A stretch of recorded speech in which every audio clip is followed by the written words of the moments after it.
Today on Voice of the Valleys, the Kingdom of Kubala has come and gone, with locals getting sick and tired of being lectured and dictated to by foreigners in their own native homelands. We're going to be talking about that. We're also going to be talking about some Jews that are making headlines in Wales for all of the wrong reasons. It really makes it hard for people to plead their case, especially when they're complaining about anti-Israel or anti-Semitism sentiment. Not only that, we're also going to be talking about some of the fiascos inside the Welsh Government with regards to Islam, the dangers that are being posed to children in schools, and Lewis Goodall rounds out the show today by saying that you shouldn't be able to inherit anything from your parents. It should all go to him. All that and more today on Voice of the Valleys.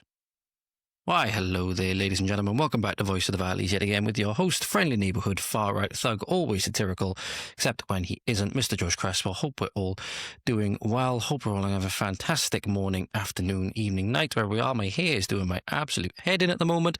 Bear with me 2 seconds, ladies and gentlemen.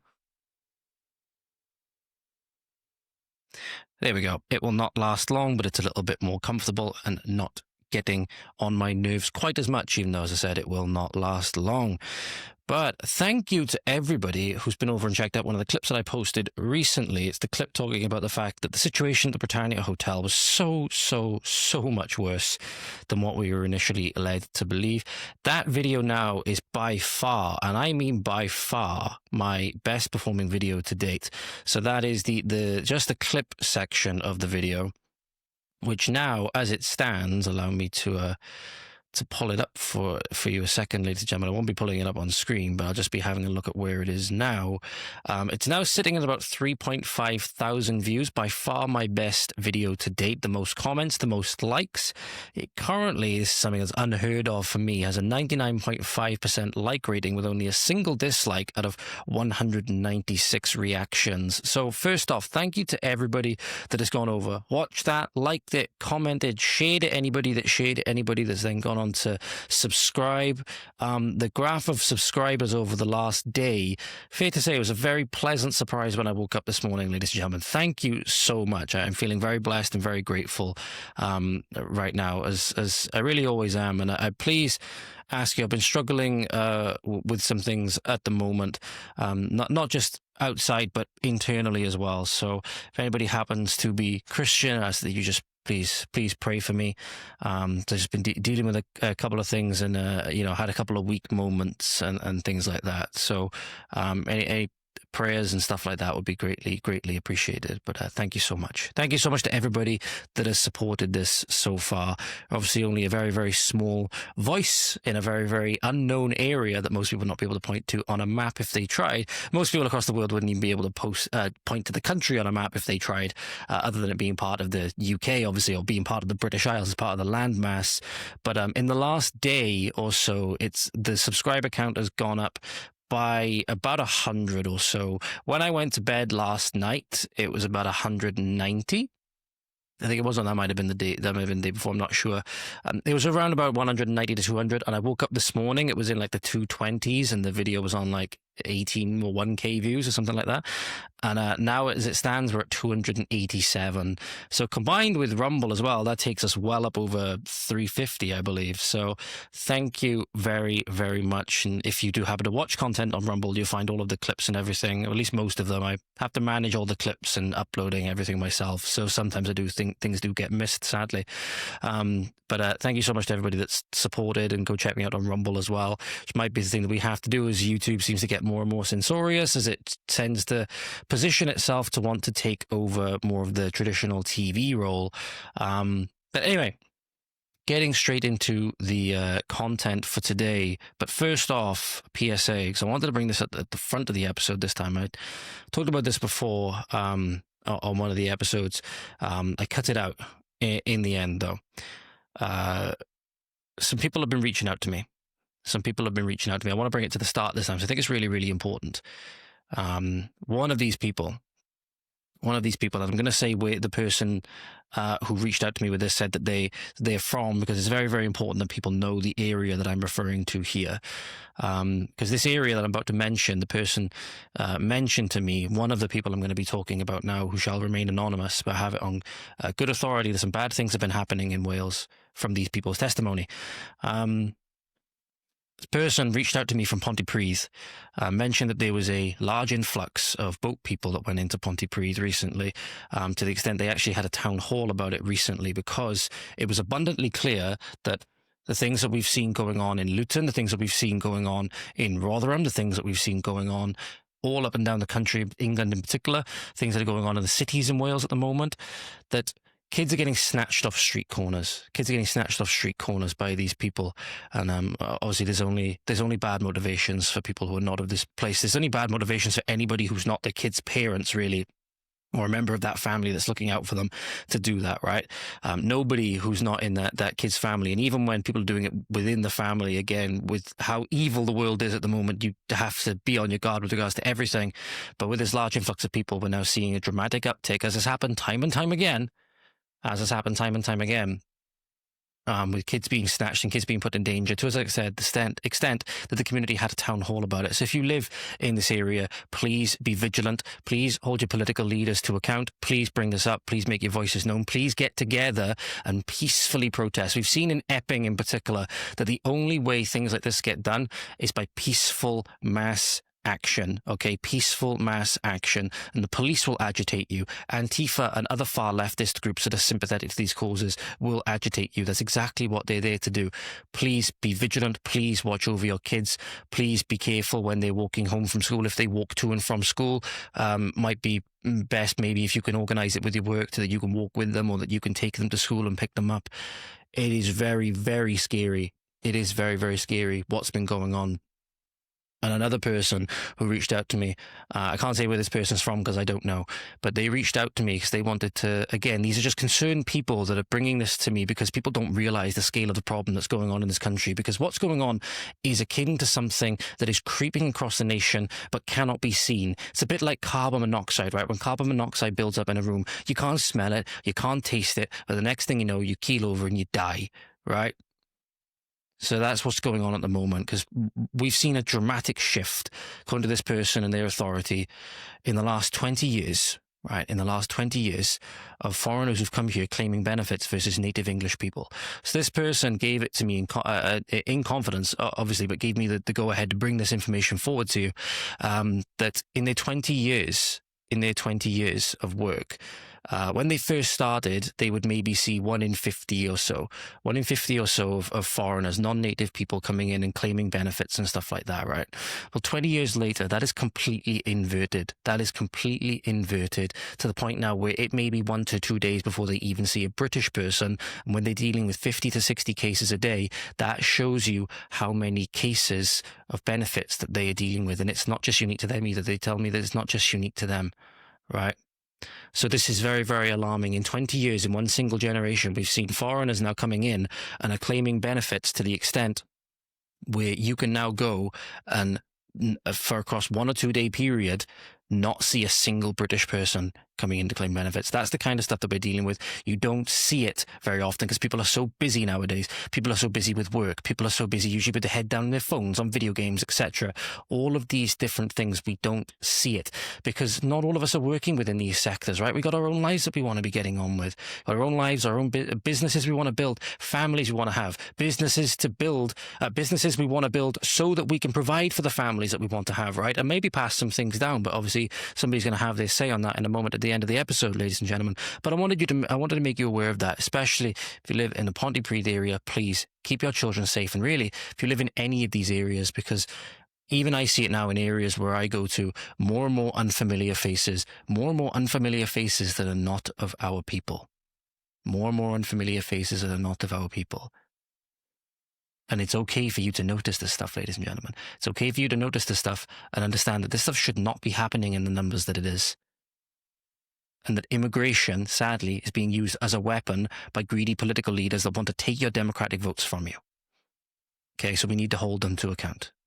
But first off, it starts with generating awareness. That's why I set up this show. I want to be one of the many voices out there that are trying to draw attention to this, because sadly, there's so many people that either just want to stay asleep, they don't want to wake up, they want to stay asleep, or they simply don't know that it's going on. They're ready to wake up, but they don't know that they need to.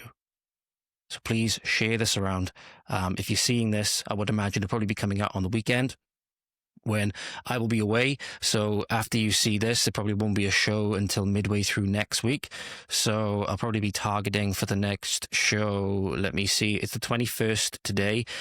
Probably around about the 26th or 27th, maybe even the 28th. That time for people the next show is up. Apologies, I might not be able to, again, do a long form show because I won't be taking my stuff away with me. Okay, it's a few days away that we've got. I want to make the most of it, have a little bit of a relax, because things have been very, very stressful. Things have been very, very stressful. So anyway, so get that out of the way. Main topics of today. And for last thing, thank you to the people that reached out to me. Thank you for having the courage to come through and tell me this, because obviously by doing so and allowing me to bring this information forward now, you, even if you remain anonymous, right, which you will, because I won't say who you are. Obviously, I won't say anything about you. It is a massive risk. It is a massive risk, especially in today's Orwellian, cultural revolution, CCP-like society, right? That is like a picnic compared. Is like a picnic. Orwell is like a picnic in comparison to what is happening, right? So, thank you. Thank you so much for having the courage to do that, guys. I really do appreciate it. So on with the show now. Something a bit more lighthearted, entertaining almost. Not for these people, but in the wider context of things going on. The Kingdom of Kubala has come. The self-declared King of Kubala has been marching through the streets. This was a couple of days ago, actually. This was on August 19th, so 2 days ago at time of recording.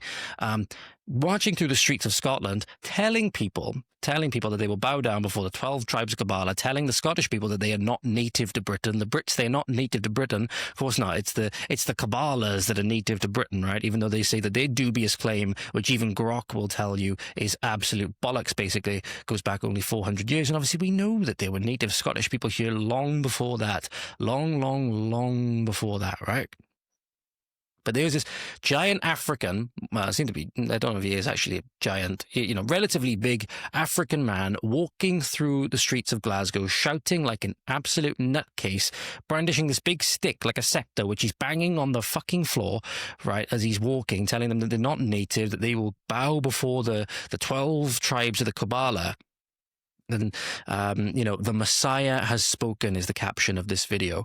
So here you go, ladies and gentlemen. I'll bring it on screen for you now. I'll just make sure that it's working. One moment. This is entertaining, although it is an affront to Scotland, although it is an insult to the Scottish people and an insult to the British people. He also says King Charles isn't the king of Great Britain, by the way, which, as I'll get onto in a moment, in some way I kind of agree with. But this is the video in question of this absolute nutcase. Probably belongs in, well, first off, doesn't belong anywhere near in our country, but second to that, probably a mental institution. Here is the quote-unquote king of the Kingdom of Kubala, ladies and gentlemen. Video coming on screen now. I am Antigone, the true heir of Great Britain. Charles is not the king of Great Britain. Now listen to me. White people are not the native of Great Britain. Just until 1600. Bottoms up, ladies and gentlemen.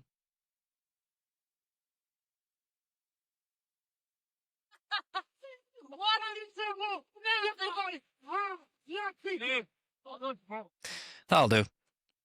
If you wonder why people are sick and tired, right? They're sick and tired of non-natives telling natives that they're not natives, and that's why they're so fucking angry. So that's been happening for time and time again. That's been happening across all of the diversity-built Britain initiatives, all of these giant lies.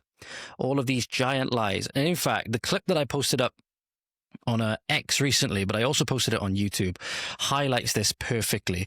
And in fact, I will go and find it a moment. Because Sun Tzu once said that all warfare is based on deception, right? All warfare is based on deception. And I realize now that with us being at war, the deception that's been wrought against the British people, right, the Scottish people, the Welsh people, the English people, Irish people, is that they didn't build their own nations, right? And the dissemination through public teaching, through schools, through forced adoption in the workplace, right? I mentioned before that a previous workplace that I worked at tried to enforce net zero zealotry onto people by making them sign pledges on how they were going to personally commit to net zero, right? By falling away from faith in the Most High, right? All of these things. But the rest of the world are not only just like them, right, as in they're just like us in our Western European countries, right, but they're also superior in every single way, and that we are evil and inferior in every single way. And this has been a great deception that's resulted in us basically giving away our societies, right? Giving away our societies. It's not true, and it never has been. And now that we've realized that lie, now that we've realized the deception that has been done to us, right, and how much we've lost as a result of it, people are very, very angry. And now they're not going to react so politely when they hear this stuff. They're not going to react in such a way where we might have done it before. We might have just laughed like, oh, that's kind of cute. No, now that we've seen how much we've lost, now that we've seen how we have been at war, right, in a silent, cold war that really never finished since the start of, since the end of World War II, been engaged in a kind of cold war that didn't even end with the end of the Soviet Union, right? There's this slow creeping infection that's been building over the UK, right, that politicians have taken advantage of. People are very, very angry. The sentiment in the UK is that it's ready to fucking blow, right? The sentiment in the UK is ready to fucking blow. And you see that not only in how many young people in particular of the generation that 30% of the younger generation, mind you, Gen Z, my generation, is missing, right? Due to being sacrificed on the altar of progress with abortion. We're talking about 800 million to 900 million people, right? A horrendous Holocaust taking place over, I can't remember the exact generation, but 800 to 900 million people that should have been here are not here because they were murdered in the womb. My generation, 30% of my generation was killed in the name of quote-unquote progress. Let that sink in for a moment, ladies and gentlemen. With all of that, as I said, people are very, very angry. People are turning to faith in a massive way, particularly young men. But not only that, I mentioned before that the climate is shifting so much, people are getting so radicalized that many now are outright turning to National Socialism, right? So I think some of the men, young men in particular, who have become very, very radicalized politically, doing so, returning to faith potentially for political reasons, which, you know, you can't help but think there'd be a problem with that, especially when you look at the relationship with, say, the Catholic Church and other churches with the Nazi regime in the 1940s, for example, that Pope Pius XII is one of the most misrepresented historical figures ever, right, for all the good he tried to do, and how much his, name has been slandered in many ways. But as people are really, really turning in a radical direction now. You've got the most radical young generation in history who can very, very easily be co-opted by those charismatic figures that done it nearly 100 years ago. You got to think that is scary as well. And it doesn't help then, as we'll get onto in a moment, that people who've been the historic enemies of these people and been persecuted by people in the 20th century under this ideology really, really don't make a good case for themselves sometimes. Let's get onto that in a moment. But here's the video, ladies and gentlemen, of what happened after the quote-unquote King of Kubala went in and made all these lofty promises, right, or lofty statements saying that the people of Great Britain are not native. They're not native, right? The white people are not native to Great Britain, basically erasing all of our heritage, right, all of our ethnic heritage, right? This is not our home. This is, of course, somehow a home for Africans, despite the fact that they have an entire continent called Africa, right? This is how the locals responded. They went in and pretty much burnt it to the ground. They went in and pretty much burnt their settlement to the ground. Here's the footage of that for you, ladies and gentlemen. This should be a crime scene. Imagine. This should be a crime. That's not his fault.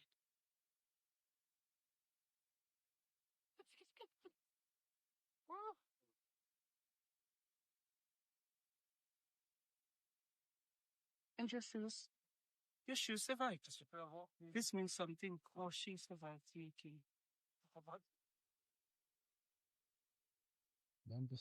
So you see the probably councilman there in the background. This is your prophetess, Mary Tama, the queen of the Northern Kingdom. I am standing here North on this Kingdom. mountain we've been dwelling for the last 3-4 months. Dwelling. Oh, well. 3-4 months too long. 3-4 months too long. Yeah, so peaceful. You go in and tell people that you're going to make them bow down before you. At least that's what your king did. Maybe, if you're going to start doing these things, maybe don't do it when you're a little tiny, minuscule community, right? That's maybe the lesson that the Kubala can take from this. So if they're going to do this, maybe they have to wait until they're at least somewhat in a kind of majority or getting there, okay, at the very least. When you make up probably like less than 0.1% of the population of Scotland, maybe not a good idea. Maybe not a good idea, especially at a time when, as I said, people are very angry. People are very, very angry. Maybe don't go making lofty claims that you're basically going to enslave them and make them bow down to them and you're going to be their new messiah. Okay, a lot of these people, they still have a connection with the faith that is in many ways now defined over the course of 1,500 years or more, defined the nations. Right, you go back to St. David, who was around the time of 500 AD, right? This patron saint of Wales. You go back about 1,000 years to England, right? When Christianity mainly took over England, right? And how it spread from the Holy Land outwards, right? And basically took over the entire world, right? People still have that connection in large part, so they know who the Messiah is. We know who the Messiah is. So anybody claiming to be that, well, you better be able to make a very, very good case. You better be able to make a very, very good case. Somehow I don't think you're going to make that good case. And you should be careful using words like that. You should be very careful using words like that, because this is going to happen. If you're a prophetess, prophet being able to see the future, by the way, or maybe not see the future, but at least, foretelling prophecy. I don't think you need to be a prophetess to be able to go, to be able to make the, forethought, if you will, to have the forethought to know that if you go in and do this, then maybe the locals are not going to react so well and you're such a small settlement that maybe they might just decide to snuff you out here and now. All right? So no sympathy whatsoever. You guys brought this on yourselves. You made bogus historical claims at a time when we have had enough of bogus historical claims as groups of people who are indigenous to these lands, and it makes the case all the more that we want you people gone. Makes the case all the more that we want you people gone. We're tired of our tolerance and we're tired of our empathy being used as weapons against us. Right? We were nice. We opened our homes to you. A lot of you people. We opened our homes to you. And this is how you repaid us. You repaid us by raping hundreds of thousands of our girls. Right? You repaid us by doing all manner of disgusting things. Turning our cities into, drug-ridden hellholes of child sexual abuse and all manner of degeneracy. And granted, we need to look at our part in that. As peoples, we need to look at our part in that. Absolutely. But it takes two to tango, as they say. It takes two to tango. So if you're going to do this, maybe wait. Maybe you should have waited until you actually had the numbers to make good on the claims that you were making. So, no sympathy. Kingdom of Kubala is completely illegitimate. It's a complete affront and insult to the Scottish people, and it's an affront and insult to the Grand Mufti of England, as the Grand Mufti of Great Britain, quote-unquote King Charles, right, who's the Grand Mufti. That's actually where I will agree. That's actually where I will agree with the quote-unquote king of this kingdom, right, of this settlement, rather, that, we don't so much have a king, right, we have a Grand Mufti. So very often Prince Charles will open his addresses with Salam Alaikum, right? So we can only assume that at very least he has at least privately converted to Islam. Maybe not announced it publicly because he needs to keep his veneer of legitimacy, right? So otherwise the defender of the faith term means nothing, right? Because there's a specific faith that title is referring to. And if he's chosen to abdicate from that, he really serves no purpose. He really serves no purpose. And the royal family really serves no purpose. However, something that is quite creepy about this, if this post is to be believed, which I'll bring on screen for you now, the person I'm talking about. According to this post on X, from somebody in the comments says that they call this girl their handmaiden, and I'm wondering that, did they take this person from where they were from? Are we looking at a case potentially of abduction? That's what I'm thinking, because according to this post, a missing American woman has been found living amongst this tribe, this kingdom, right, in Jedburgh's woodlands in Scotland. Members of the tribe obviously claiming to reclaim, quote-unquote, reclaim the land that was stolen from their ancestors about 400 years ago. This is the lady in question, right? Makes me think, did she come willingly? Did she go with these people for a sense of camaraderie or whatever? Or is there something more sinister at play here which we really should be concerned about as a matter of somebody being abducted potentially? So this is the lady, allegedly, that was found, an American lady that was found living with these people, whom, according to some people in the comments of this post on X, which you'll find linked down below, they call her their handmaiden.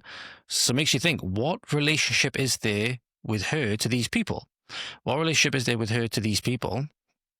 Did she, again, go with them willingly?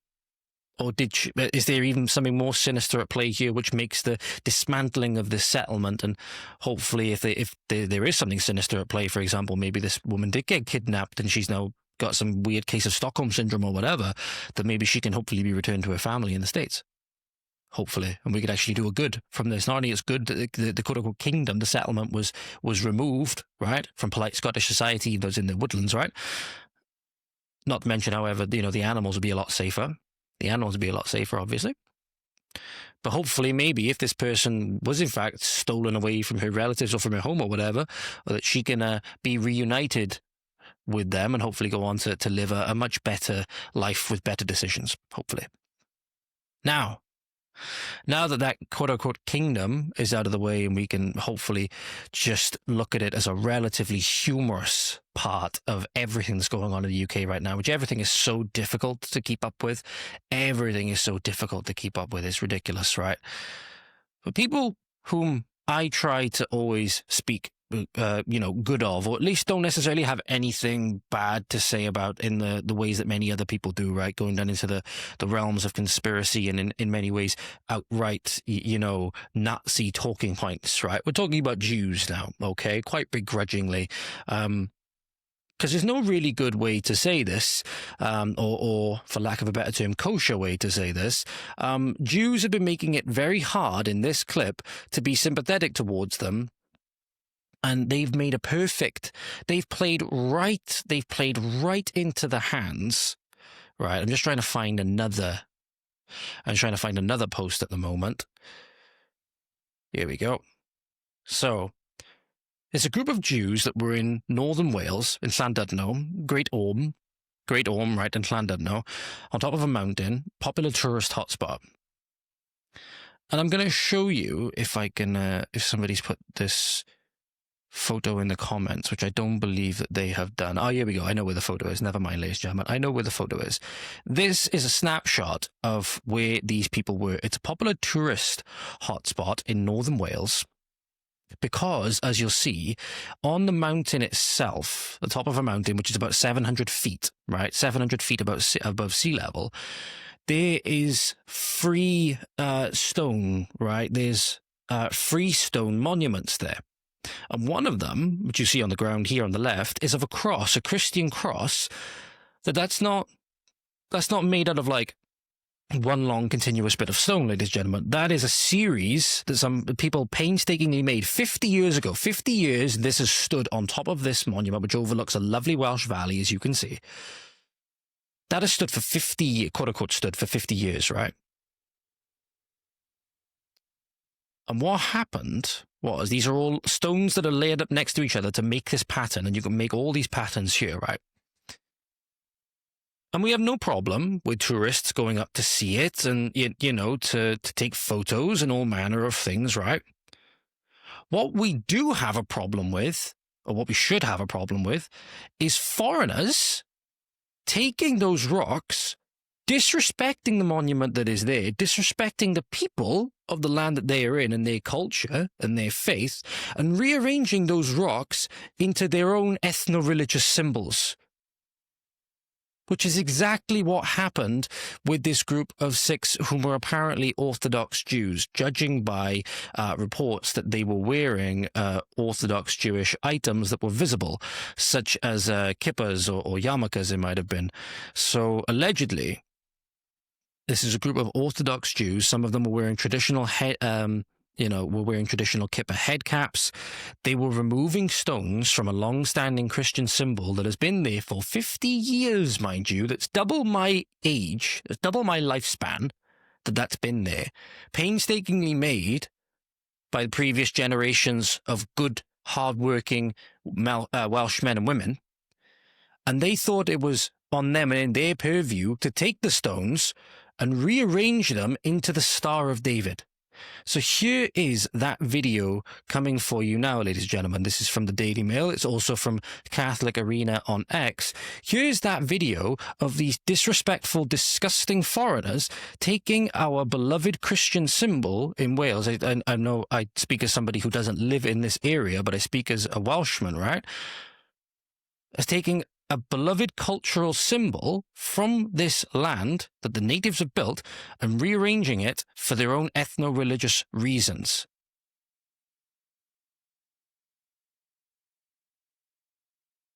So as you can see, if you're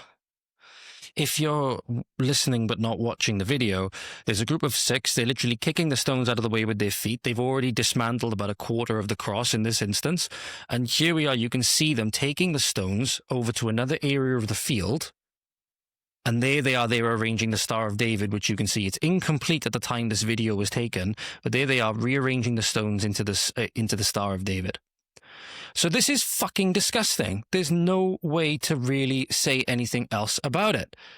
And I'm glad at least the locals are angry. This is the perfect thing you can do if you wanted to make people whom, for the most part have been relatively pro-Israel, at least from a pragmatic perspective of not wanting to see, a genocide against the Jews, right? Not wanting to see the culmination of the final solution from the 20th century, and actually supports the state of Israel, because I understand that they, at least from what I've seen, they've done a relatively good job, aside from in Gaza where the war is going on, preserving some of the most holiest sites in Christendom, such as the Church of the Holy Sepulchre, right?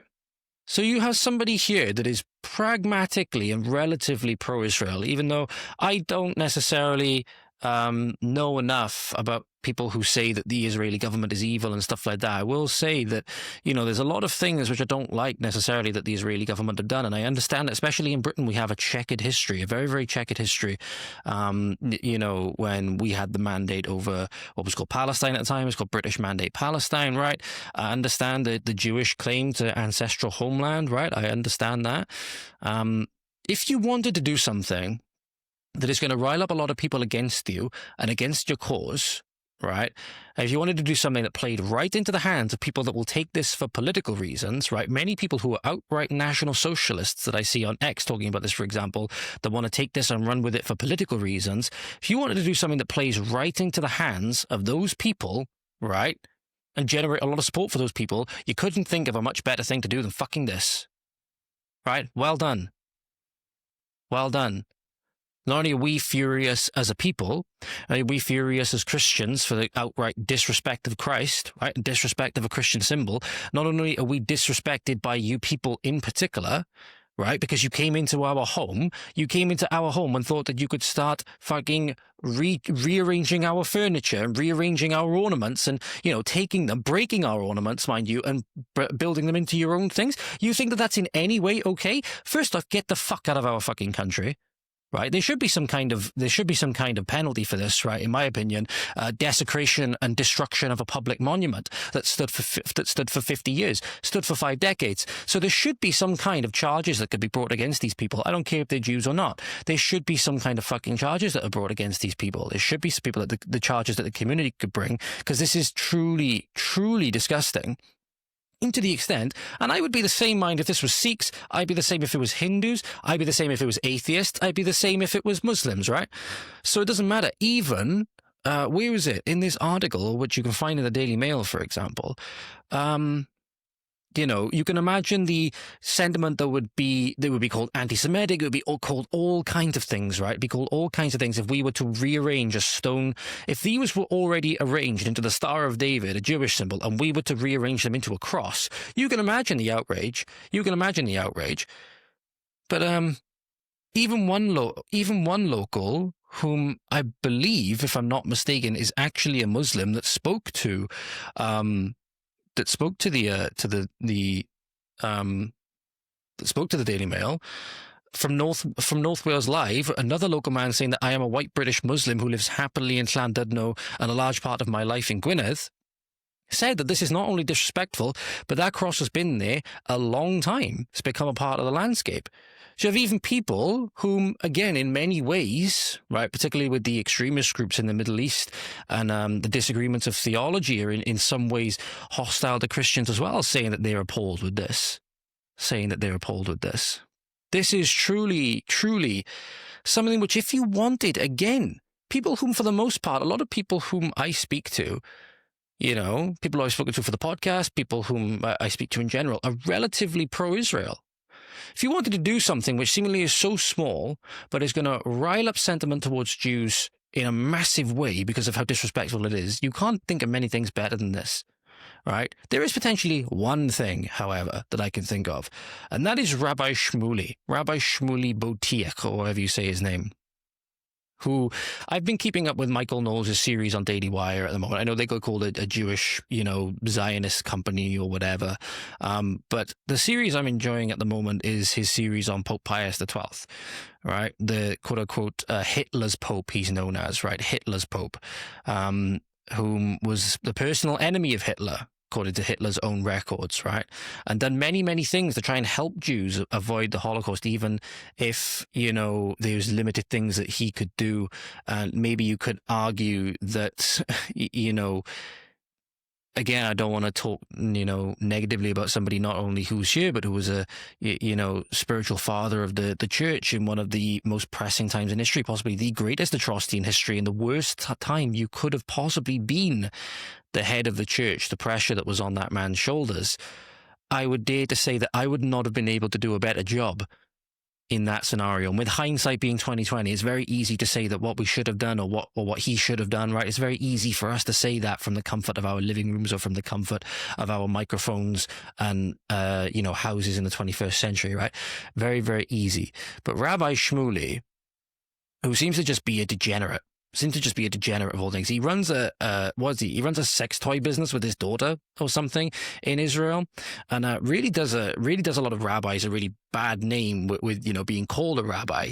But Rabbi Shmuley has accused Ben Shapiro, Daily Wire, and Michael Knowles seemingly of desecrating the 6 million, and you know, accused them of rehabilitation of a Nazi collaborator in reference to Pope Pius XII. And Michael Knowles responded to this, saying it's no surprise somebody as proudly ignorant as Shmuley Boteach would continue to calumniate the venerable Pope Pius XII, a hero not only to Christians but also to Jews, countless of whom he saved during World War II. Make no mistake, behind the scenes, the Catholic Church was trying to do a lot to, you know, alleviate the suffering that Jews were going through. At that time, tried very hard to try and negotiate with countries to try and take Jews. Obviously, sadly, none of the countries wanted to take them for that time, right? So there was a lot of things that could have been done better in the 20th century. But Rabbi Shmuley clapped back with, if I'm so ignorant on the Nazi collaborator Pius XII. Bear in mind, Pius XII, from what I understand, also personally housed Jews at one of the residences that the Pope can go to in order to help them evade capture by the Nazis, right? You know, personally housed several hundred.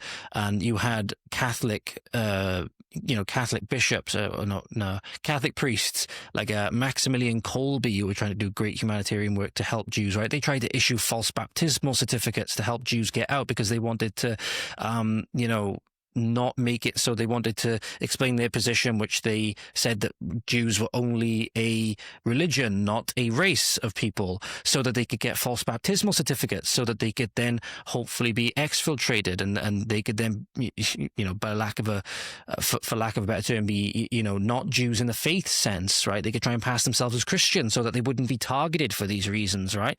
Done a lot of things to try and help people in a precarious situation, mind you, because the Vatican was surrounded by enemies. Vatican was surrounded by Mussolini, who was obviously allied with Hitler. If they stepped out of line in any way, you could have potentially seen the entire destruction of the Catholic Church, because nobody would have come to their aid. Britain would have been able to come to their aid at that time, especially under Chamberlain, who seemed to want to make every concession possible, right? And only declared war begrudgingly, seemingly. So you had this massive threat, and to then not only then call him Hitler's Pope and commit calumny, in Michael Knowles' eyes, against a dead father of the church, a dead spiritual father of the church, which, again, you have to be careful in some ways with regards to some people for what you say about dead people, right? They're not here to defend themselves or anything like that. And he said, "You'll agree to a live debate against me where each of us puts up $10,000 bond beforehand and a panel of independent people decide who won the debate." Interesting. Is that keeping this behind $10,000 that both of them will put up? People make the claim, for example, that Jews are greedy and are all about money. Again, it really doesn't play well into these things when you see these things, does it?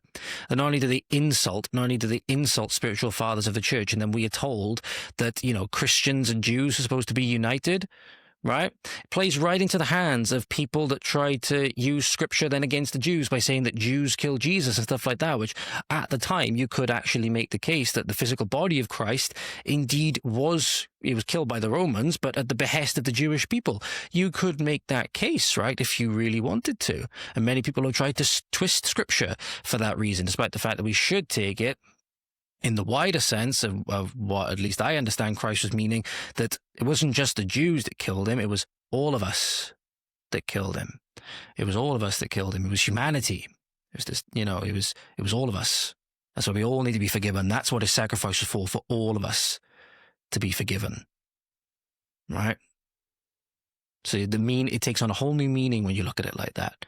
The Jews were there physically at the time when Jesus physically walked the earth, and they were the ones behested that he suffer this horrendous, horrendous fate, and they spit on him, disrespected him, all of these things, right? Forced an innocent man to endure the worst fate that any human really has ever endured. The most perfect man suffering the worst fate imaginable, pretty much. If that's not, if that doesn't say all about this world and us as humans, right, and that goes for every single one of us, I don't know what will. But you make it very hard to make the case that we should all be united, for example, that we should all be these, supporting each other and supporting Israel for the sake of these people, for the sake of people like Rabbi Shmuley, when then you say that he's Hitler's Pope and he was a Nazi collaborator, and in the eyes of many now you commit the great sin of calumny. And not only that, then you have the case of where Israel does, in fact, in their war, they have killed a lot of children, whether it's been intentionally or not. They have hit a Catholic church and killed Christians, whether it's been intentional or not. Many people, you might argue, have committed calumny against Christians in the area by saying that they collaborators with Hamas. There was Hebrew graffiti inside one of the schools in Gaza. I can't remember the name of the school off the top of my head. It was one of the Catholic schools in Gaza that was leveled by the IDF, and then there's Hebrew graffiti inside. Makes the case very, very hard that we should be united and we should be supporting your cause with our tax money, mind you, with our tax money. When you treat us this way and when you spit on us this way, whether it's literally or metaphorically. Again, you don't do yourselves any favors when you do these kinds of things. So leave our fucking monuments alone, and maybe don't say shit about spiritual fathers of the church. If you want to then say that everybody should be behind us, this is anti-Semitism, all of this stuff, right? Again, I say this as somebody that has no beef against Jews in particular, right? Has no, animosity, at least with myself from what I understand at this moment, with the state of Israel, even though I see some things and I may not like what the government of Israel does. on a lot of things, and I understand that people's criticisms of the secular government of the State of Israel, nothing necessarily to do with anti-Semitism, right? I'm not going to say that if you criticize the state of Israel and its government that you're in any way anti-Semitic. I'm not going to be the kind of person that says that. Anti-Semitism in many ways has been used as a similar way that racist was used in the UK to stop people talking about Islamic rape gangs and the atrocities that were going on, right? So again, when you use something as a shield to deflect from truth or to deflect from criticism or whatever, that really shows a lot about the person using it. It really shows a lot about Rabbi Shmuley's character in this instance. Again, these people, I do hope they face the people in Wales that defaced that cross and defaced the monument that stood for 50 years, right? That, previous generations that good Welsh men and women have built. I hope they face some criminal punishment. I really, really do. I really, really do. And speaking of criminal punishment and some things that are really threatening to the UK, this is something that you can argue is not really threatening to the people of Wales, even though it is really disrespectful and really disgusting. This is stuff that we're getting onto now that is in the realm of the threatening. Very, very threatening, especially to your children. So if you have a child in public school in England, Wales, Scotland, whatever, you really want to take note of this next bit and everything that we're going to be saying going forward. We now basically have Islamic Jihad posters appearing in many primary schools and classrooms across the UK, but they're exactly the way that you would think, and they're exactly as misrepresentative as you would think, right? So this poster, which I'm going to be bringing up on screen for you now, ladies and gentlemen, has "I am a Muslim" on it, and it has a gentleman of a lightish, although dark skin, like, not, somebody who's synonymous with the Middle East, let's just say that, right? So not as dark as you might see as somebody in, many parts of Africa, for example, but not obviously somebody who would be of the skin complexion of native to the UK, of like a Celtic background, right? Somebody who would be native to the Middle East, to Arabia, should we say. And you have God, Holy Book, Muslim festivals, worship, dietary customs, and 5 pillars of Islam, as well as one other, which I'll get onto in a moment, which is quite suspicious. So as you can imagine, it's designed for kids. It looks quite nice. It's a purple background. And, it says things like, "I believe that there is only one God, Allah, and that Muhammad was the last prophet sent by Allah." All of this stuff is just meant to be quote-unquote educational, right? The Holy Book, for example, the Imam instructs me from the Quran in Arabic. The Quran was revealed to the Prophet Muhammad by God. It teaches me how to worship Allah and to behave towards others. Notice it doesn't say anything about what it actually teaches, right? Such as don't take the Christians and Jews and polytheists as friends, right? And that Muslims, in the name of Allah, done many, many heinous things to them and continue to do many, many heinous things to them all across the world to this day. It's still going on to this day, right? That children their age were set upon and attacked by Muslims for ethno-religious reasons and had heinous, disgusting things done to them, and that anybody that tried to rescue them was deemed as a racist or an Islamophobe, right? Muslim festivals, you have Ramadan and all of the stuff, right? Dietary customs, worship, the 5 pillars of Islam. However, the one that sparked a lot of outrage, as you can imagine, is that for some reason, our schools in the UK think it's appropriate, as I will zoom in on this section for you, to teach children, it's coming up on screen for you now, ladies and gentlemen, about jihad. So it says, as well as following the 5 pillars of Islam, I must understand jihad and strive to be a good Muslim. Greater jihad is the personal struggle to live a life of obedience to God and to not give in to temptation. Lesser jihad is the physical struggle to protect the Islamic faith in the world. So obviously, why are they teaching this to children, first off? But also, obviously, they're not going to teach what jihad actually manifests like in the real world, right? They're going to give them a very little cutesy thing. A cutesy representation, as you can see, by the poster.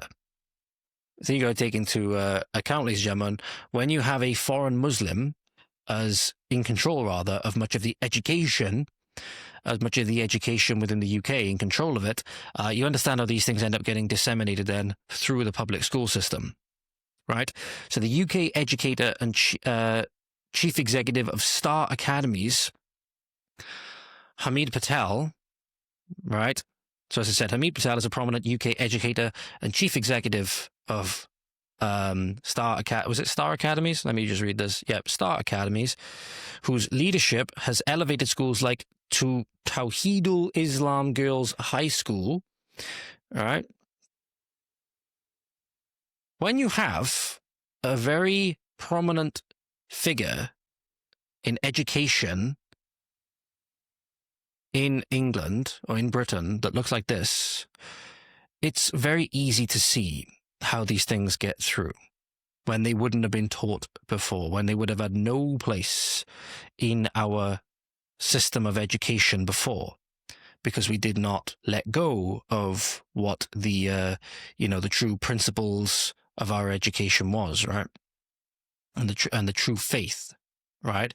Should then surprise you not that in Wales, for example, they'll then, especially with Plaid Cymru fanatics, want to dress up just regular girls in hijabs and Islamic clothing, right? To try and bring them closer to some of the, stigma that some of the girls go through in Islam or whatever from obviously the native oppressive white Welsh people, right? Who understand that this is not of their culture. It is completely alien. It is not good. Why are our people wearing it? They have their own culture. They have their own dress, right? Why are they wearing one of a foreign religion and instances of a foreign people, right? But obviously Plaid Cymru in particular, such as Beth Said or Beth Sayed, want to push this through and get more funding for this kind of stuff and get more awareness for this kind of stuff. Because if Plaid get their way, they want to go on about reform, not preserving the Welsh language and stuff like that. Plaid will happily put on one of their adverts, and seemingly at least, an Arab lady wearing a niqab or a hijab, whichever one it is that only allows the eyes to be seen, right? And put in a Welsh phrase next to it saying, was it Wales, it's us or whatever, or was it radicals, it's us or whatever. I can't remember what the exact phrase next to it was. Hinting that supposedly the based Welsh nationalists that are nationalists that want to separate us from our sister nations in the UK, but want to take us further to the EU. So normally a nationalist, they don't want to be governed by anybody, right? In terms of a higher government, right? And then you have Christian nationalist groups, quote unquote, like Britain First or Jada Franson's party or whatever, that claim they want to be the government, but they would do so from a Christian perspective, right? So they would be subservient to the Lord, right? But a nationalist, in theory, just wants to be in control of the nation that he is native to, right? And doesn't want any other government having any other kind of control, right? There's a particular true sovereign land, and then the nationalist in government is the highest authority with regards to government, right? Whether they then subserviate themselves to another higher power is a different question. So your supposed nationalists that want to have control of Wales, they want us to be subservient to the EU. That should completely dispel any notion to you that Plaid, obviously, are nationalists. They're not nationalists, they're globalists. But now they want to call for white Welsh girls, to be put in hijabs. And here is Bethan herself explaining why she thinks that this is an absolutely great thing. And so in one school, they had a white girl wearing a hijab. First Minister, on Friday, I was with the Ethnic Youth Support Team in Swansea, and they were saying that they would like to have much more support going into schools and education venues in regards to trying to get communities to work together. And so in one school, they had a white girl wearing a hijab, and she walked down the street, and then she came back and she said how different she felt she'd been treated because she was just wearing one piece of headwear that was different to how she would usually dress. And I think these types of things would help children who've never been introduced to other communities or other ethnicities in their lives to try and understand how it is to live in those everyday experiences. So I was wondering if... So they put a white girl in a hijab, and she basically come back and said how differently she thought that she'd been treated just because she changed one bit of headwear, changed one bit of clothing. But obviously it's nothing to do with the clothing in and of itself. It's what it represents. And people understand exactly what it represents. It represents a foreign, encroaching, colonizing, imperialistic culture that is taking over the native culture, and in this instance is being subsidized by the government, right, against the wishes of many of the Welsh people, right? So they'll just deny that everything's happening. You've got Julie James denying that illegal immigration is a problem and that we need to make it easier for people to come and invade Wales, right? We need to make it easier and not stigmatise people who don't come through the traditional legal routes, right? Even though I'd argue that for at least the last 15 years in Britain, the legal routes, because of how much they've been taken advantage of by systematic governments, the Conservatives, Labour, etc., Conservatives in their 14 years in power, obviously, they rendered that system illegal. So that's why I would argue that any migration at that point above the certain limit that the Conservatives said that they were going to set is in fact illegal, even if they did so by quote-unquote legal means, because the legal means did not adhere to what the government said that they would do. So that's why I say that why I would support remigration, especially, like, at least, I know many people want to take it back to the 1940s, right, levels of the 1940s, right, and a lot of them say by any means necessary. I don't necessarily like it when I hear that kind of talk, you know. So you're going to look back at people doing things by any means necessary, and it leads to really, really not good things. And it's partly me seeing that I hope at least that now that the pendulum has swung so far one way and people are so angry, I just hope it doesn't swing so far back that way. Because a lot of people whom you might argue didn't have the right to come here were allowed to by a traitorous government, and that's where, in my opinion, the true anger should be directed. Should not be directed at the family, even if we do have to do some things that we don't like, and we do have to send back people that in many ways you could argue have done no wrong, because the system should not have been allowed to bring them. That's the thing. They were betrayed by the system also. That's the way, at least, that I see it, right? They might have been coming here for a better life, obviously, for a better economic opportunity or whatever, but they were betrayed by the same system because they were brought in under false pretenses. They were brought in to be a vote to get rid of the democratic right of the British people. That's what they were brought in for, right? And that was done by legal means and illegal means. But the government, with the way that they applied it, rendered the legal system illegal by the numbers that they brought people in. That's the way that I see it, at the very, very least. You know, I don't hate people based on their skin color or ethnicity or anything like that. Okay? People that have come over here and done heinous, disgusting crimes for ethno-religious reasons, I could not care what happens to them. As far as I'm concerned, they can be chucked in a pit, right? They can be done away with, taken around the back of the shed, 2 in the back of the head, and thrown in a pit altogether. I don't give a shit what happens to them, right? The gang rapists and the rape gang people and the people that support them, right? I couldn't give a shit what happens to them. Just the person that's come over here, wherever they may have come from, they've brought their family with them. They wanted a new start for whatever reason, but they came here on a system that should not have been in place. I do actually feel some you know, pity and sorry for those people with what is likely coming in the future.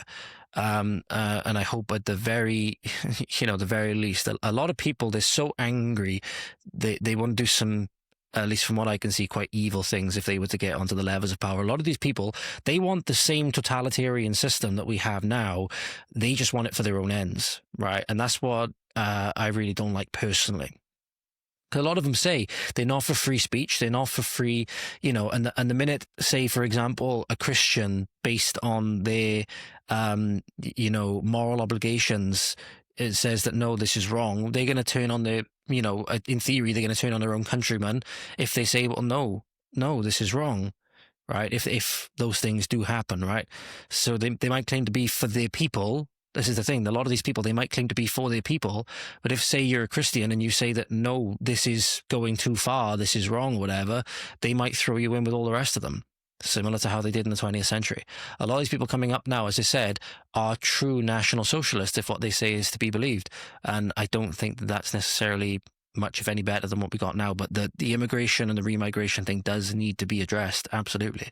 It does need to be addressed. I just feel a little bit of pity for people. I know I got off on a massive tangent here, but I do feel, you know, some element of pity for people that have come here. They might not necessarily have done anything wrong. They might have come here, set up a business, just wanted to do right by their family. But they've done so under a system that was illegal. And that's why I don't know, always do a good job, especially when I'm talking about, you know, foreigners that have come over here and raped children and all the rest of it, right? I couldn't give a shit what happens to them. But a lot of people, they've come over here on a system that they weren't allowed to, but they didn't know. They didn't know. But that doesn't mean that we, just have to sit here and tolerate it. I suppose we'll see what happens going forward. I just hope that the pendulum, what I'm saying is I just hope that the pendulum doesn't shift back too far. That's what I'm saying, because it's very, very liable to. People are very angry. People are very angry because they've seen, for example, that their kids especially are being affected. So children in the UK now are now having to do lockdown drills in schools, right? Many places in the UK, due to the mass influx of foreigners, due to the mass influx of hostile ideologies, and the foreigners bringing hostile ideologies, they now have to do lockdown drills. They'll never mention the danger, even though schools now are sending out letters to parents. Schools now are sending out letters to parents telling them to tell their children to avoid migrants on the way home, as if children are going to be able to do anything with regards to that. If they accost a rapey migrant on the way home, as if they're going to be able to do anything about it. Obviously, the adult is going to be faster. The adult is going to be stronger, right? So what the hell are the fucking kids going to do? The schools are admitting that they know that there's a problem. It's manifesting in all of the actions, even if they won't say what the culprit is, because obviously it goes against the PC, politically correct narrative. But here's the video of oh, hang on a minute. Here we go. Here's the video inside. This is from the TikTok account UK Police Exposed, but it's on X as well, of a lockdown drill happening in a school. This school is in lockdown. This school is in lockdown. This school is in lockdown. It might appear that we're raising concerns, raising children's fears, but in actual fact, they're quite calm doing it now. They understand the importance of doing it, and it doesn't worry them. This school is in lockdown. I'm going to pause that a minute, ladies and gentlemen. Pupils as young as 5 are rehearsing these drills and hiding under tables. But the other thing is, he said it as if it was fucking normal. That's the problem. The problem is now this has gotten such to be a big problem, and they've now rehearsed it and normalized it so much that if the kids aren't scared by this, that is indicative of the problem still.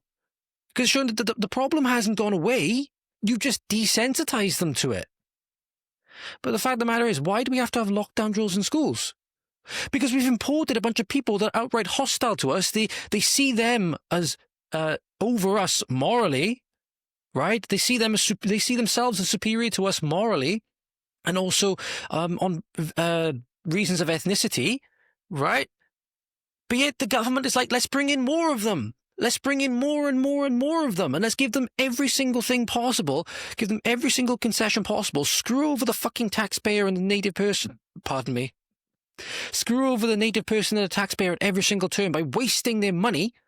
By the way, ladies and gentlemen, I'm just going to see if I can find the stat for you.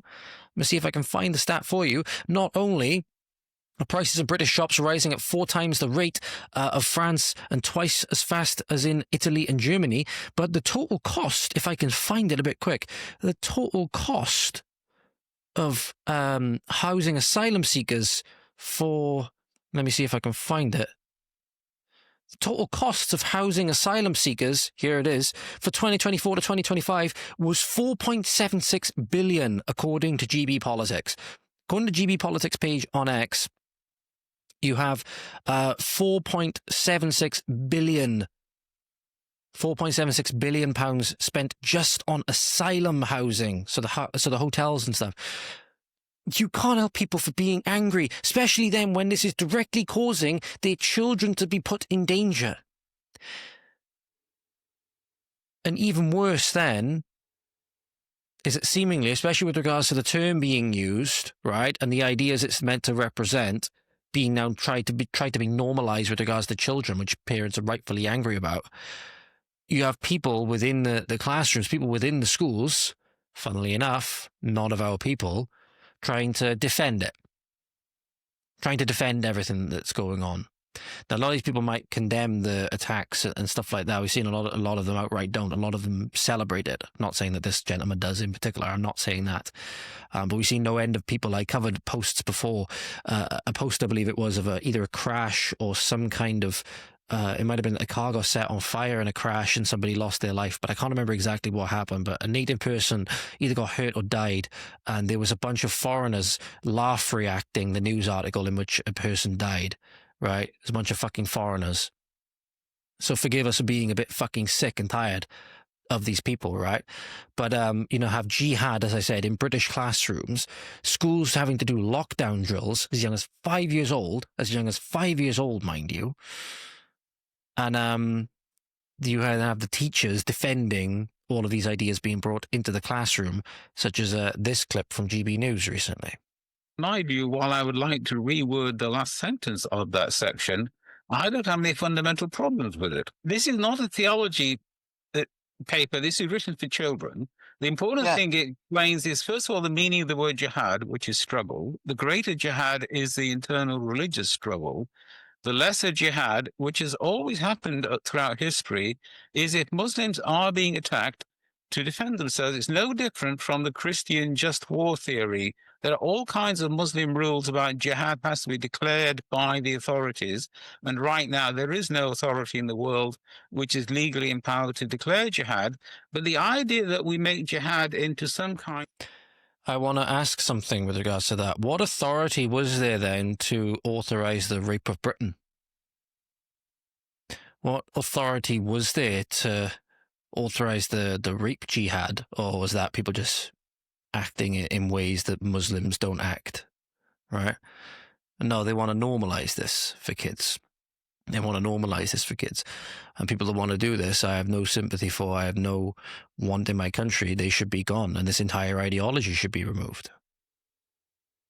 If we want to teach about Islam, should teach about the truth, about the way that it treats women, should teach them about why women in Iran have to wear the post-box covering, right?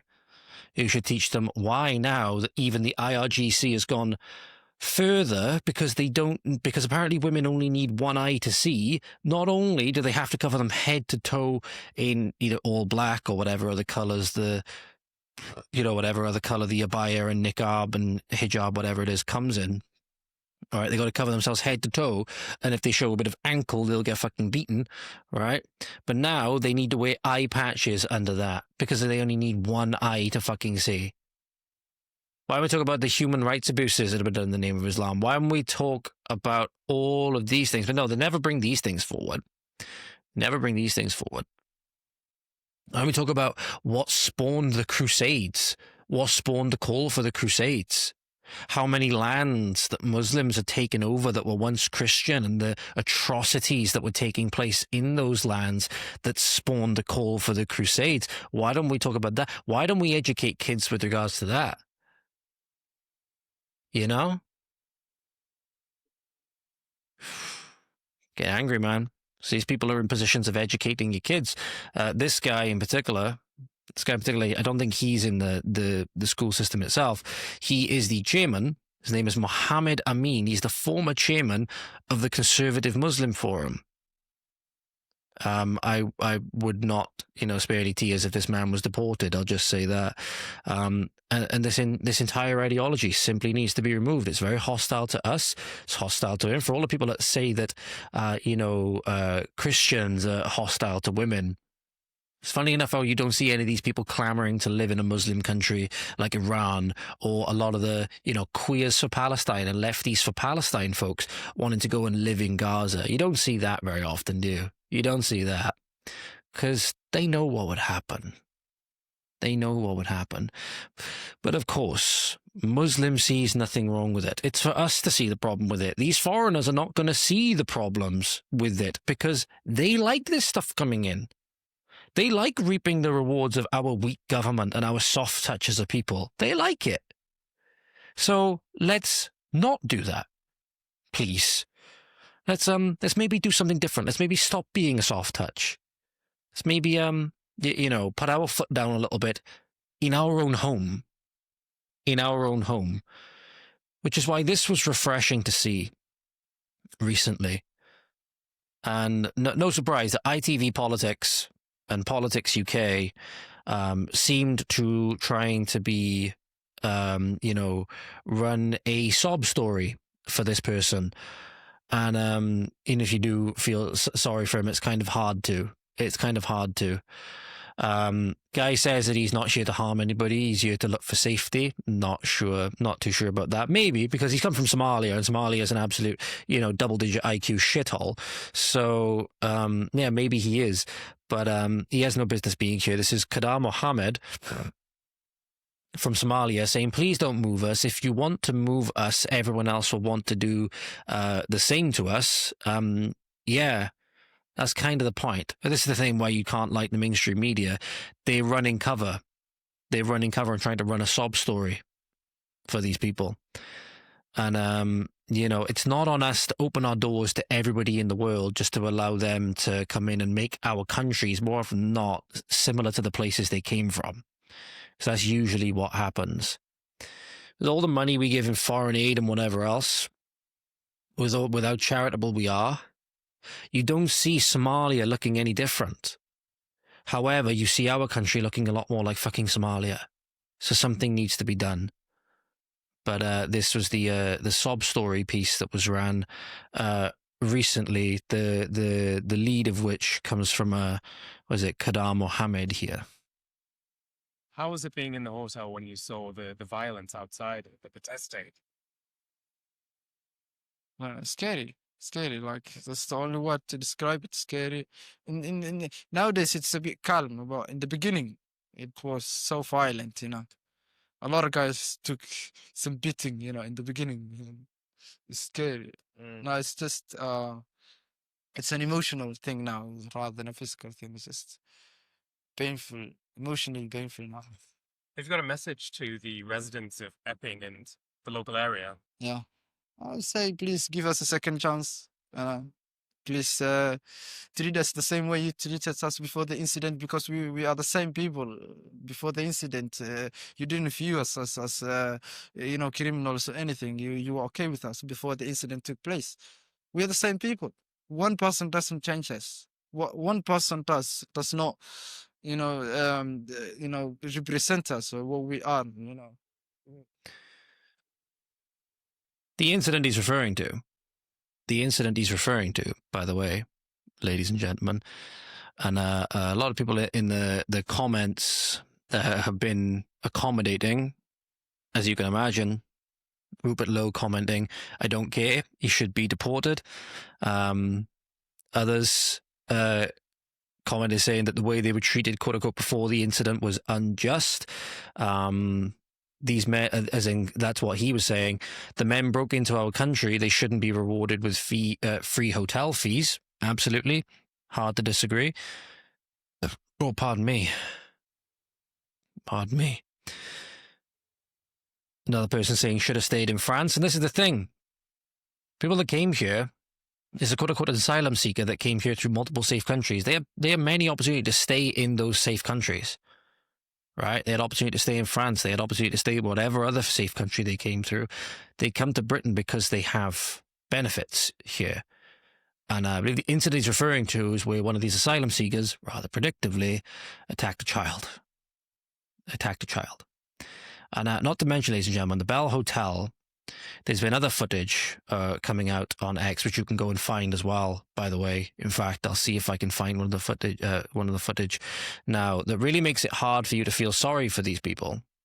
Because these people don't conduct themselves in a good way. If they're saying that this, these are what they're all like, it's really, really not good. Really, really not good. Because this is the hotel in question. And this is the attitude of the people towards the locals, right? So they're now begging for a second chance, quote unquote, these people.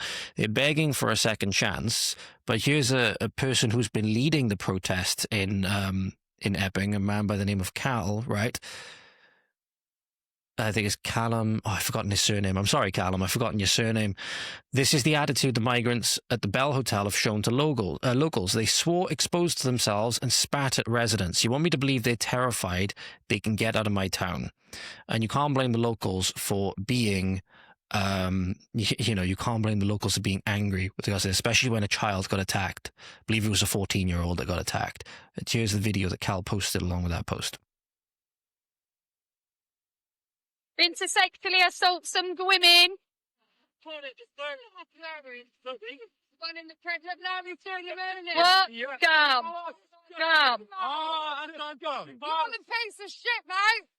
Yeah, we got that. Don't worry. Makes it very hard. Nice. Nice, mate. Yeah, it's just fit, mate. So that was the spit. That's what these hotel migrants think of local residents.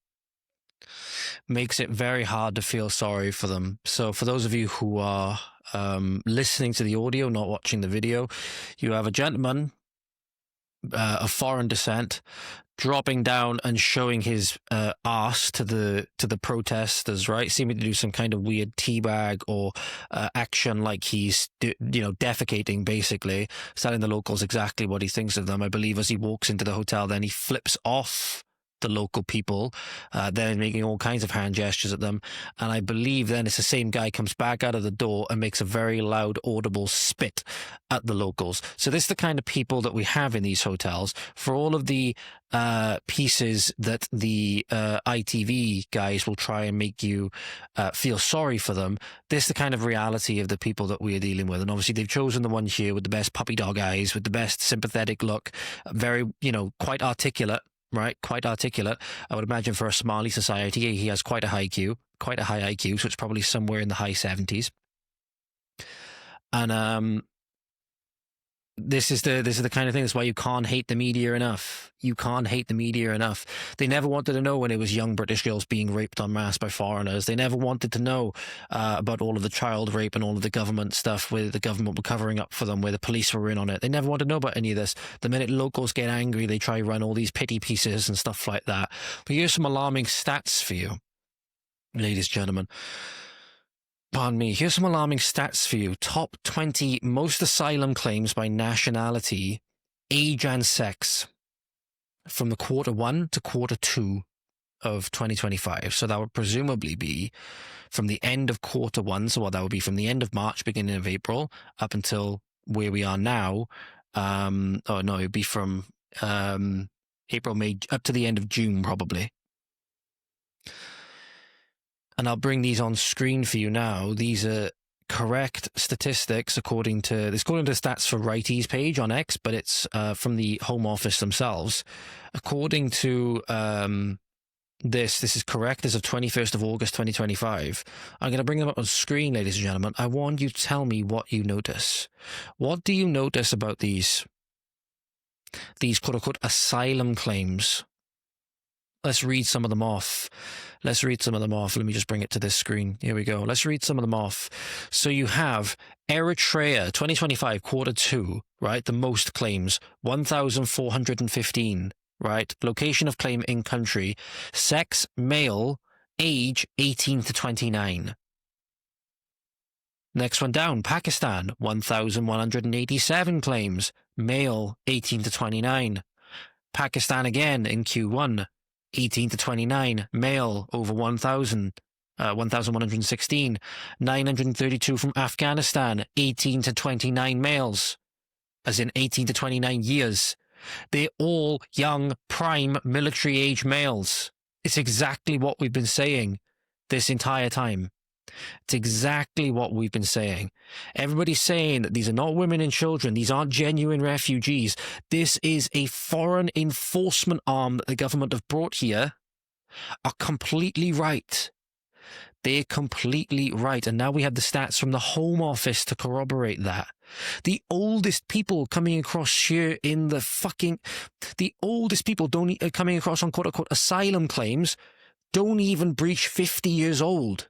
You think, what are the people you think of saving with asylum claims if you are suffering persecution in your home country? Women, children, and elderly and disabled. Those are the first people. If you're a fighting age male, there is a duty that you're expected to do. And I get it.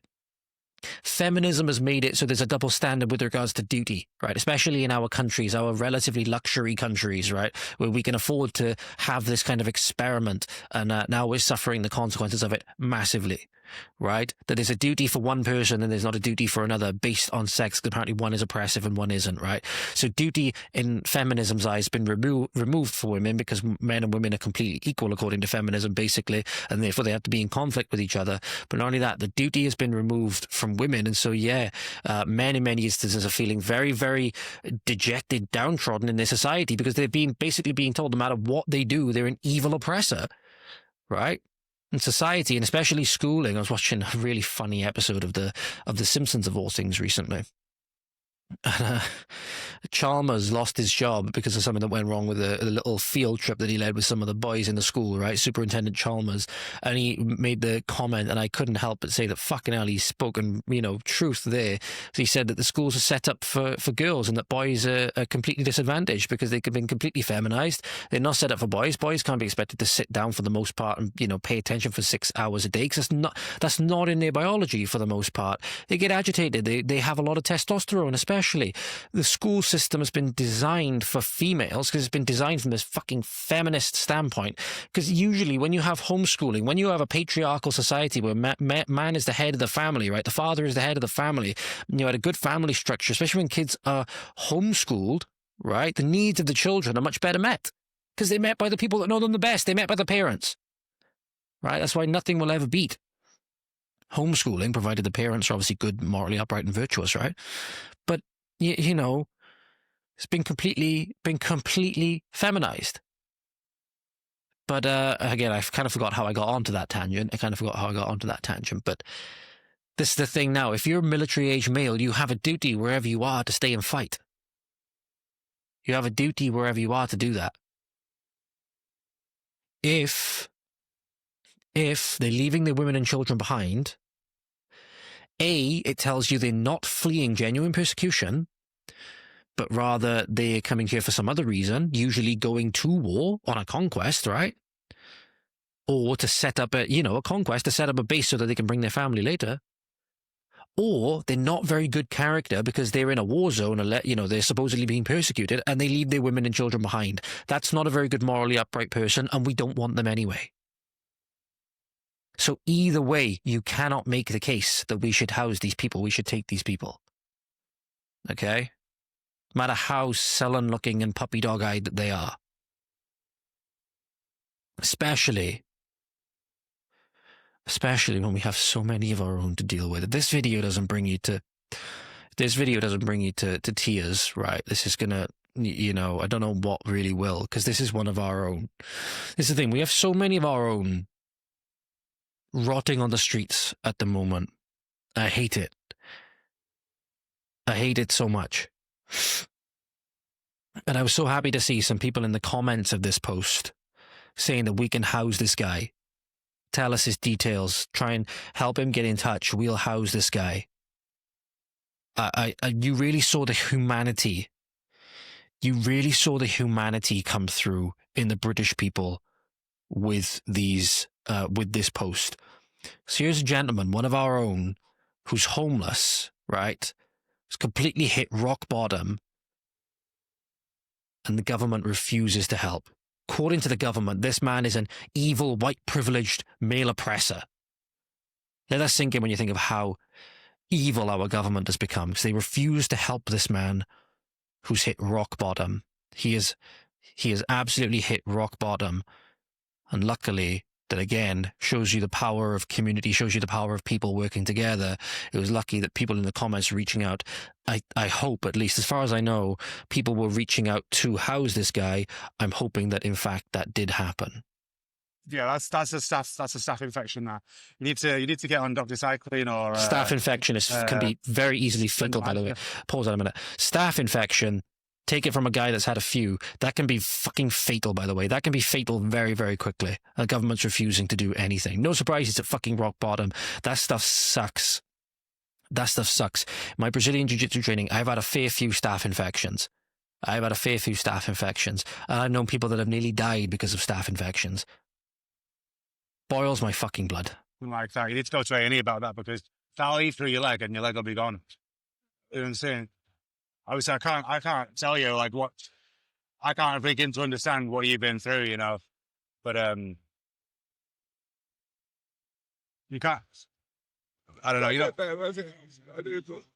know what? As bad of a situation as you're in, you've got to, you know, you can't be sat in that position, mate.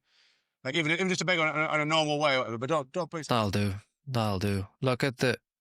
Let me bring this back on. Let me bring this back on screen a minute. Let me see. Can I zoom in? I can't zoom in. I can't zoom in on this. Just look. Just look at this guy's face. And the really sad thing is as well, is that look at how many people just walk past and ignore this guy. Not going to say stuff about this. By my local Tesco, there's a homeless guy that's up there every now and again. I always try to help out as best I can. It hurts me that I can't do more a lot of the time. What really hurts me though is when you see these people, is that how many people just walk past them. How many people just walk past them and how many people look at them with disdain and stuff like that. And I get it. A lot of people, they get themselves into these positions due to their decisions, whether they got hooked on drugs and they, you know, made some bad decisions, whether they got evicted because of drugs and all stuff like this, right? I get that, but you see a complete loss of humanity in so many people. I understand what it's like to be in a similar position to this, because when I was in hospital, ladies and gentlemen, fighting for my life and nearly lost it, when I was on the floor of an A&E waiting room, because nobody got up out of this seat when I came in, despite the fact that my 70 plus year old father and my girlfriend had to carry me in. Bear in mind, I'm not a light guy. I'm not a light guy, mind you. They had to carry me in and I physically couldn't support myself. I was slumped up against the wall next to the toilet in the A&E waiting room, and people were looking at me like, oh, look at how feeling sorry for him or stuff like that. My girlfriend, if you was to ask her the story, she will, you know, get physically angry and want to get violent because of how many people she saw looking at me and suffering and pity and like, oh, look at that. And nobody did anything. Nobody did anything when I was at my lowest. Eventually a lady did actually give up her seat. And then a couple of minutes later, I was called through. Like I said, I was very lucky to be alive. So I see things like this, when I see people just walking past somebody like this, truly how far we've fallen as a society. Truly how far we've fallen as a society when our government will bend over backwards to do everything possible for people like this. Then these are the people that apparently need help. Designer clothes. I'm not making. I'm not going for the low-hanging fruit, right? But all these people, designer clothes, private healthcare a lot of the time in these hotels. Not only are they fast-tracked for NHS, right? Not only these invaders fast-tracked for NHS appointments, they also get free private healthcare at taxpayer expense. Meanwhile, our own people have to rot on the street. Quite literally rot on the street. When is enough going to be enough? And again, you want to know why people are angry? They're angry for reasons like this. This is why they are fucking angry. And this is why I'm sorry, no amount of pity partying or pity posting from mainstream media is going to stop what's coming. We've been betrayed in our homeland for too long. And the betrayals just keep coming. The betrayals just keep coming at every single turn for us. It's going to start rounding this out now. I realize this is going to be one of the longer episodes. Pardon me. As we know, the totalitarian hellscape that is the UK is doing everything possible to crack down on freedom of thought and free information. They want people, similar to how North Korea and how China operate, to only see what the government wants them to see. It's why they bring in age verification laws. That's why they brought in facial ID laws, right? Sooner or later, that's going to be tied to a social credit system where even if you so much as smile wrong, probably, even if you so much as look at an asylum hotel the wrong way, that you'll get done for some kind of racially aggravated assault. The government will all automatically take the money out of your bank account after convicting you with it. No trial, mind you. And then not only that, your social credit score will go down, so you can't even do things in public. You might not even be allowed out of your little constituency, right? Not only that, they're trying to crack down on VPNs, because obviously VPNs are one of the tools at the moment that people still do have to allow themselves some kind of freedom to access information they otherwise wouldn't be able to access, by allowing the IP in the computer to take a holiday in Miami, even though they're still located inside the totalitarian hellscape that is the UK, in my case, Wales.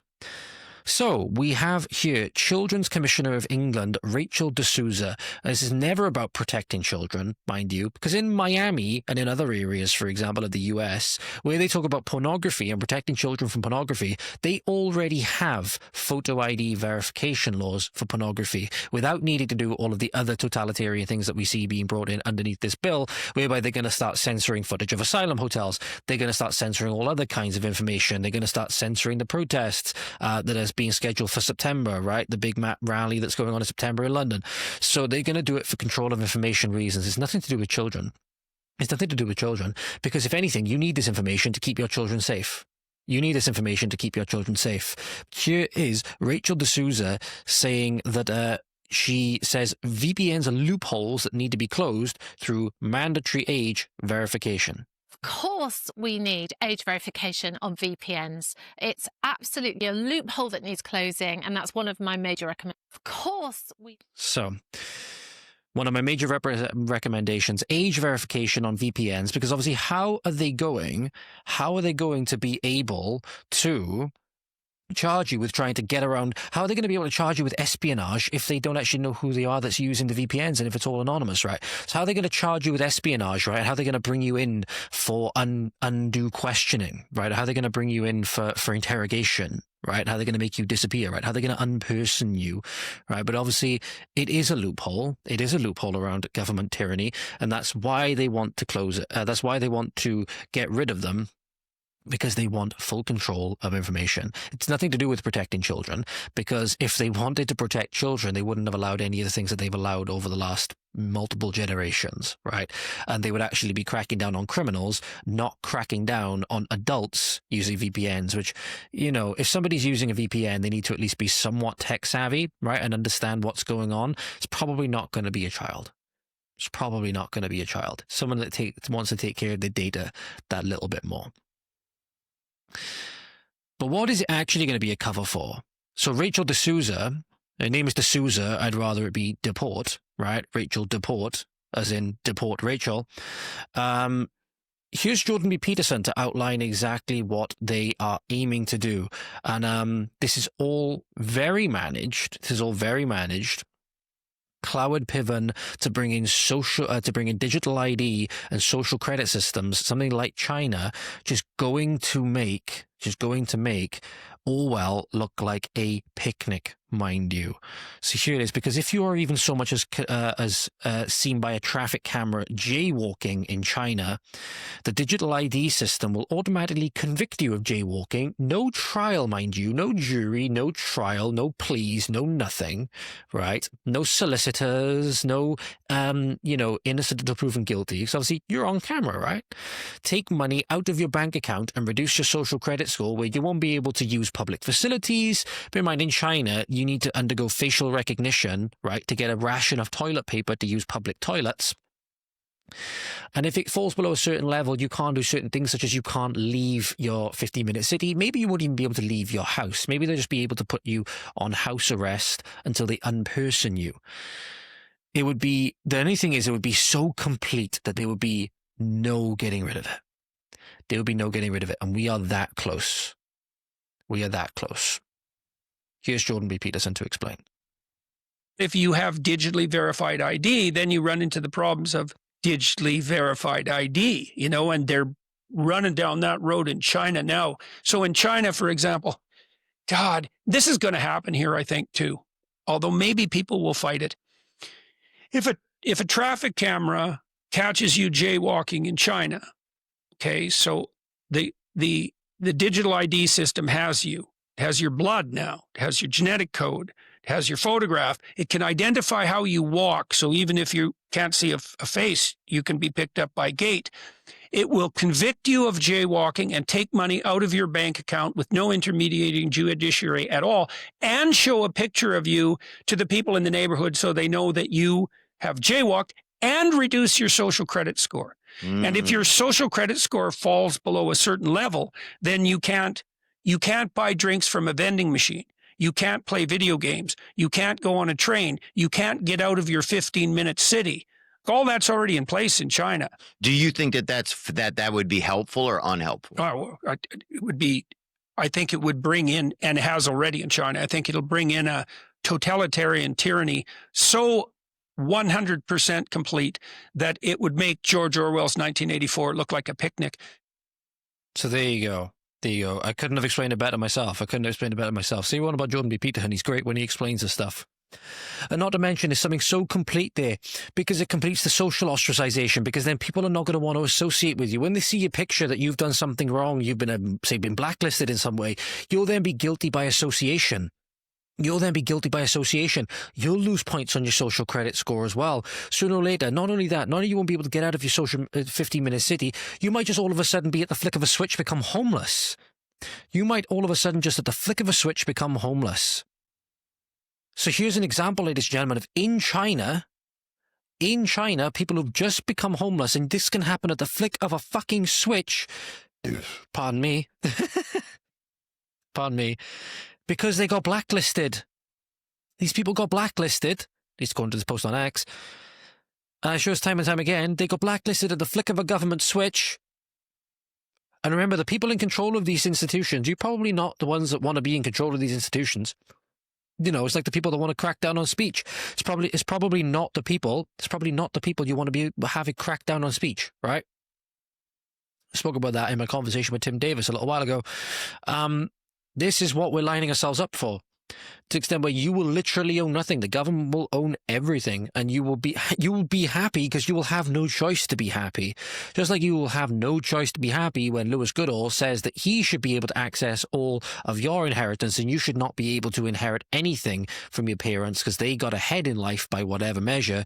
That Lewis is a envious little cretin, as we'll see now. So Lewis, one of the leftist little wankers on LBC, says that you don't have the right to earn money from mummy and daddy that you did nothing to earn. Everything apparently has to be earned from Lewis. You can't have any family give down, right? You can't have any family passing down anything to you for whatever reason because they got ahead in life. Not to mention, it's an assault on ownership, and it's an assault on people, obviously, they're living prosperous lives, right? Might want to pass things down to your descendants. But not only that, if you can't pass anything down, what incentive do you have to try and build something and build a life, maybe own a house or whatever it is, save up some savings to pass down to your children when you die, right? What incentive do you have to work hard in life? But Lewis is all about work. Lewis is all about incentivizing work to, lower the income tax and whatever. Not. He's not. He's really, really fucking not. Because he's assaulting everything to do with ownership and everything to do with prosperity, right? One of the leftist mouthpieces, right? Tries to masquerade as some kind of business expert or whatever.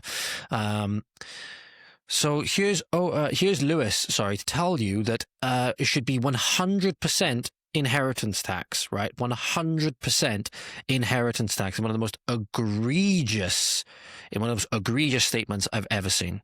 What we've got at the moment is an aristocracy of wealth in this country. It's also true of the United States as well. So what I would do, and I wouldn't be opposed to, by the way, I wouldn't be opposed to 100% inheritance tax. Or maybe let's say 99%. My rule might be that if you can put it in 2p bags, then you can hand it over. That's fine. 99, 95%. I'm being provocative, but you see what I mean. I would not be against a far higher rate of inheritance tax than we have at the moment, which is 40% above a certain threshold. I wouldn't be opposed to putting that to 50%, 60%, 70%. Why? Because I think the quid pro quo should be twofold. One, that helps fund public services, which actually helps level the playing field in achieving a true meritocracy. Two, it will help us reduce taxes on income. Because at the end of the day, I want to incentivize work. I want to incentivize productivity. I want to incentivize people to get up off their backsides and do more. You don't have a right to inherit.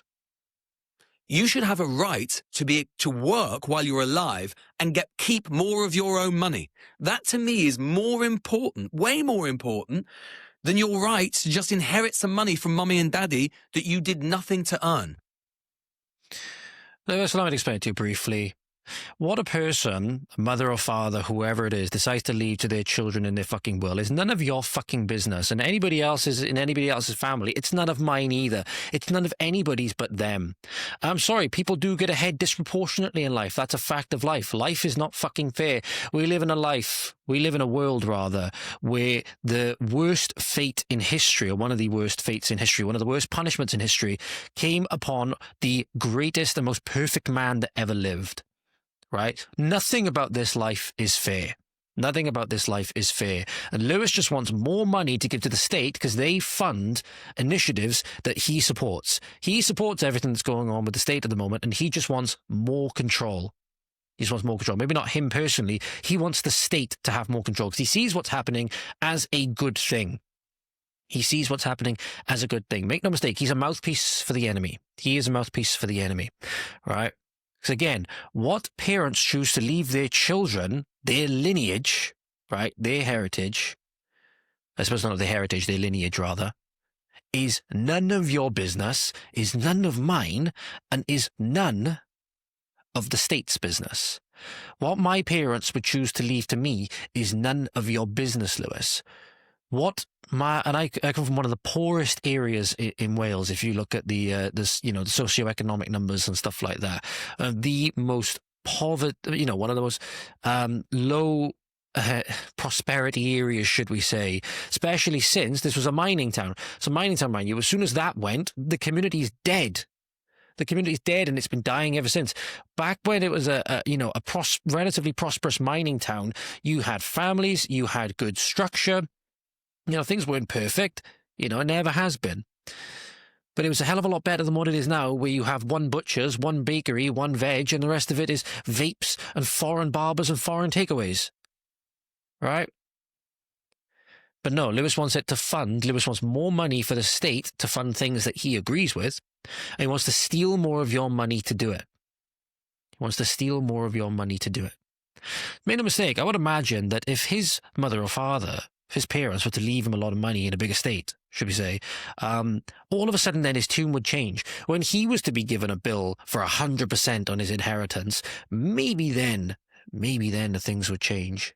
Okay, he'd at least have to hold himself to his own standard, right? When he says here, you don't have a right to inherit. You don't have a right to inherit. That's a disgusting statement, because it's not you that makes that determination, Lewis. It's not you that makes that determination. That's a private matter. That's a private matter between people and their daughters, their fathers, and mothers, their family. It's a family matter. It's nothing to do with you, and it's nothing to do with the government. Get the government out of family affairs. Right? Now we've become so reliant on the government when people think that they can say this. But not to mention, mind you, what's one of the big purposes you think are going to drive people in life? Especially as people get towards that little bit older and they start getting a little bit more run down and stuff like that. What are they going to be thinking about? They're not going to be thinking about, most people are not thinking about buying a Lamborghini, right? Or buying an expensive car or whatever. Most people now, especially as they get that little bit older, they're still working, but they get that little bit older. They're thinking about relaxing in their retirement and what they can leave to their kids to carry on the family name, right? That's what they're thinking about. That's what actually incentivizes work.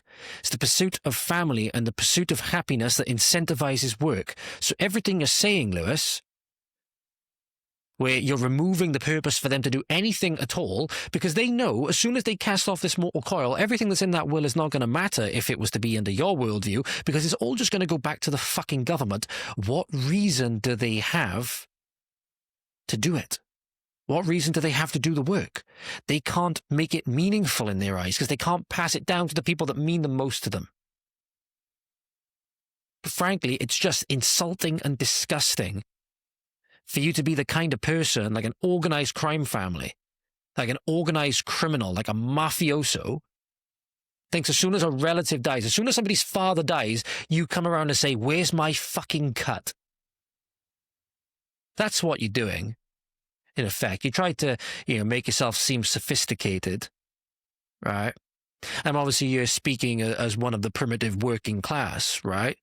As one of the, underlings whom you equally despise as much as the people you're envious of who are higher up than you.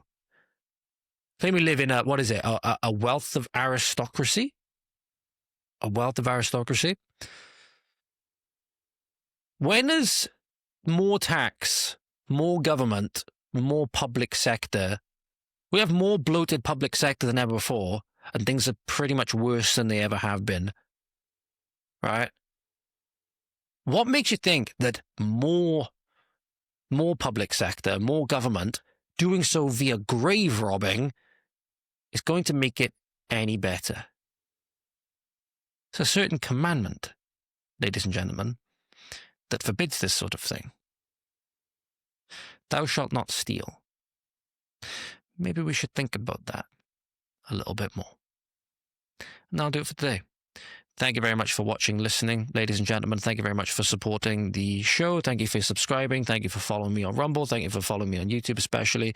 Anybody who's following me on X, you can find me at VOT_Valleys. That is at VOT_Valleys. I'm also on Instagram at Voice of the Valleys. That is at Voice of the Valleys. Thank you very much, as per, for watching, listening, for subscribing, for liking, sharing, commenting. If you've got useful things out of this episode, and it's been a bit of a longer one, please do, as I said, like, and please do share it. Please do share it more than anything. But thank you very much, ladies and gentlemen, for all of your support, your lovely comments, especially on the video that was released recently that blew up like none of my videos ever have done before. Thank you so much. Hopefully we won't be getting any visits from the Gestapo, the thought poll anytime soon. But you know what it's like. We will see. But hey, we're in it. It's literally why I called it my one podcast. I think it was episode 40 or something, or episode 30 something. You're in the fight against evil whether you like it or not. You're in the fight against evil whether you believe it or not. So we're in it. We just got to be willing to fight it. By any means that we can. Thank you very much, ladies and gentlemen. As always, have a good morning, afternoon, evening, good night, wherever you are. I will now see you when I am back from my brief hiatus. As I said, thank you very much. Diolch yn fawr. Thank you for watching. Hwyl fawr. We'll see you next time. Godspeed.